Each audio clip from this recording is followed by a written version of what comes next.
Hello friends, ये सूचना उनके लिए है जो बिहार राज्य से बीटेक करना चाहते हैं। तो ये जो सूचना है आज के पेपर में दी गई है बिहार एवं प्रौद्योगिकी विभाग बिहार सरकार से। और इसमें बताया गया है ये छात्र छात्राओं के लिए या फिर उनके अभिभावक के लिए सूचना है। और इसमें इस न्यूज़ पेपर में बताया गया है कि जो भी बिहार सरकार के अंतर्गत कार्यरत संचालित कॉलेज हैं बीटेक के लिए, उनमें किस तरह से एडमिशन का प्रोसेस है और उसके लिए क्या करना है, क्या कदम उठाना है, तो उसी से रिलेटेड ये न्यूज़ है। तो चलिए पूरा न्यूज़ पढ़ के सुनाते हैं और समझाते हैं।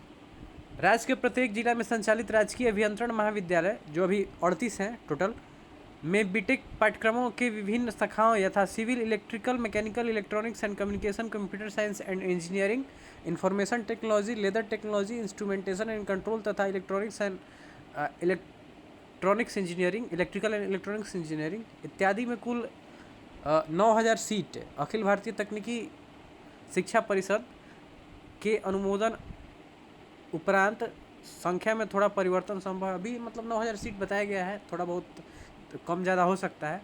सभी संस्थानों में प्रत्येक शाखा में गुणवत्तापूर्ण पठन पाठन हेतु विषयवार योग्य शिक्षकों की व्यवस्था राज्य सरकार द्वारा की गई है एवं वर्तमान में भी प्रक्रिया की जा रही है। सभी राजकीय अभियंत्रण महाविद्यालयों में आधुनिक भवन, प्रयोगशाला, पुस्तकालय, यथासंभव छात्रावास, कैंटीन, वाईफाई, छात्रों के प्लेसमेंट हेतु प्लेसमेंट सेल इत्यादि की सुविधा उपलब्ध कराई गई है एवं इसे बेहतर बनाने की कार्रवाई की जा रही है। राजकीय अभियंत्रण महाविद्यालयों में ट्यूशन फी लगभग निःशुल्क है और बिहार स्टूडेंट क्रेडिट कार्ड योजना की सुविधा भी उपलब्ध है। यानी कि यहाँ भी जो बीटेक कॉलेज हैं उनमें जो ट्यूशन फी है वो बहुत कम लिया जाता है। मतलब एक तरह से कहा जाए कि फ्री में पढ़ाया जाता है। और उसके अलावा जो लगता भी है तो उसके लिए स्टूडेंट क्रेडिट कार्ड की योजना उपलब्ध है। बीटेक पाठ्यक्रमों में प्रथम वर्ष में नामांकन की प्रक्रिया निम्नवत है। मतलब किस तरह से उसमें एडमिशन होगा उसका प्रक्रिया दिया गया है। तो राष्ट्रीय परीक्षा एजेंसी एनटीए द्वारा संचालित जेईई मेन परीक्षा में सम्मिलित अभ्यर्थियों के मेधा के आधार पर बिहार संयुक्त प्रवेश प्रतियोगिता परीक्षा परिषद द्वारा 2 चक्रों की ऑनलाइन काउंसलिंग एवं एक मॉपअप काउंसलिंग के पश्चात, यानी पहला जो चयन होता है वो एनटीए जो है राष्ट्रीय नेशनल टेस्टिंग एजेंसी, राष्ट्रीय परीक्षा एजेंसी, उसके द्वारा जो जेई मेन का एग्ज़ाम लिया जाता है उसका जो मेरिट नंबर होता है, मेरिट सीरियल नंबर होता है, यानी जो मेधा क्रमांक होता है, जो रैंक होता है, उसके अनुसार से 2 बार ऑनलाइन काउंसलिंग कराया जाता है बीसीईसी की तरफ से और एक बार मॉपअप काउंसलिंग कराया जाता है। यदि इसके बाद भी सीट रिक्त रह जाता है तो बीसीईसी के थ्रू एग्ज़ाम लिया जाता है पीसीएम ग्रुप का, यानी जिन्होंने फिजिक्स, केमिस्ट्री, मैथ से 10+2 किया है उनके लिए एग्ज़ाम संचालित होता है, जो सीट बच जाता है उसके लिए। और उसके आधार पे मतलब जो मेधा क्रमांक होता है, जो रैंक आता है, उसके आधार से एडमिशन होता है।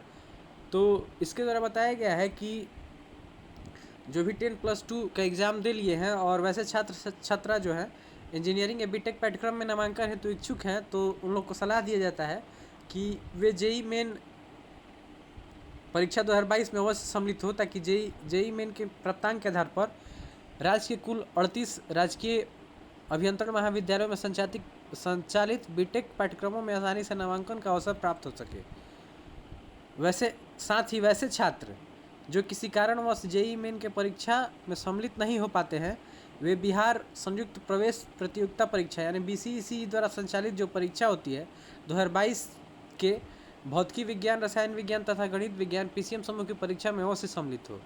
और इसका डेट भी दिया गया है कि बीसीईसी 2022 का जो मतलब रजिस्ट्रेशन है वो 17/5 से स्टार्ट हो रहा है, यानी कि आज से 2 दिन बाद स्टार्ट हो रहा है और 6/6/2022 तक यानी 6 जून तक अप्लाई करने का लिंक होगा, मतलब अप्लाई करने का डेट होगा। और इसका जो लिंक है वो भी दिया गया है। जो इसका लिंक है वो bcec.board.bih.bihar.gov.in है। वैसे ये जो लिंक है मैं डिस्क्रिप्शन में दे दूँगा, वहाँ से जाकर भी आप इसके बारे में इसका प्रोस्पेक्टस डाउनलोड कर सकते हैं या फिर ऑनलाइन अप्लाई कर सकते हैं 17 के बाद। और फिर जो कॉलेज हैं, जितने भी राजकीय मतलब कॉलेज हैं बीटेक के लिए, तो उनका जो पूरा जानकारी है कि किस विभाग में मतलब किस ब्रांच में कितने सीट हैं, उसके लिए sbtbihar.gov.in/dst पर उसका टोटल डिटेल्स अवेलेबल है। ये साइट भी मैं आपको डिस्क्रिप्शन में दे दूंगा, आप वहाँ से जाके ईजिली देख सकते हैं। तो यही आज का न्यूज़ था। उम्मीद है कि आप लोग को न्यूज़ पसंद आया हो। तो जो भी लोग इस चैनल पर नए हैं कृपया चैनल को सब्सक्राइब कर देंगे, और अगर न्यूज़ अच्छा लगा हो तो कृपया इसको शेयर कर देंगे, लाइक कर देंगे, और बेल आइकन को ऑल सेलेक्ट कर लेंगे, ताकि जब भी इस तरह की कोई भी न्यूज़ आती है, कोई भी नोटिफिकेशन आता है, तो आप तक सबसे पहले पहुँचे। धन्यवाद।